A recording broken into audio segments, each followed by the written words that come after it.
اهلي انا فديهم. وانا دمي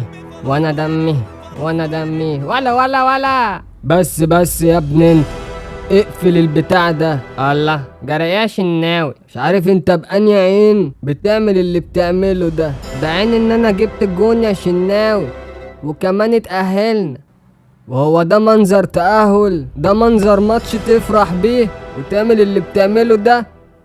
ما انت عارف يا شناوي اصلا ملناش نفس نلعب ونفسياتنا في الحضيض، هنعمل ايه؟ مضطرين نتعامل مع اللي بيحصل.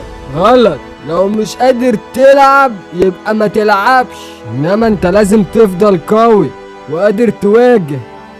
اواجه ايه ولا مين؟ حاسس ان احنا معدومين الحيلة ومش قادرين نعمل حاجة لاخواتنا دول. لا قادر توجه رسالة من مكانك ده ان انت قوي، انما هتعيش لي في دور الضحية وعايز حد كمان يجي يطبطب عليك؟ يعني انت ولا عايز حد يطبطب عليا ولا عايزني افرح؟ امال اعمل ايه؟ اموت لكم نفسي؟ لا يا كهروب، انا قصدي بس ان احنا محتاجين نشد حيلنا. انا معرفش ايه اللي جرالنا الفترة دي، احنا مش متظبطين. انا بدأت اقلق على الفريق، ما ينفعش نتأهل بالمنظر ده قصاد الفرقة دي، احنا اقوى فرقة في المنطقة. طب انت في رأيك نعمل ايه؟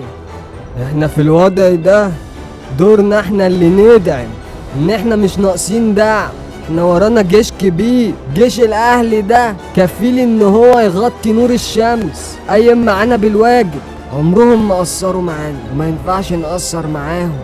طب واحنا في ايدينا ايه نعمله يا شناوي؟ طيب في ايدينا اللي بنعمله دلوقتي، الظروف اللي حواليك دي تعرفك ان القوة هي اللي تطلع الغل اللي جواك في الحاجة اللي بتعملها، تبقى احسن واحد بيعمل الحاجة دي في مجالها. هو ده اللي في ايدينا يا كهروب، فهمتني؟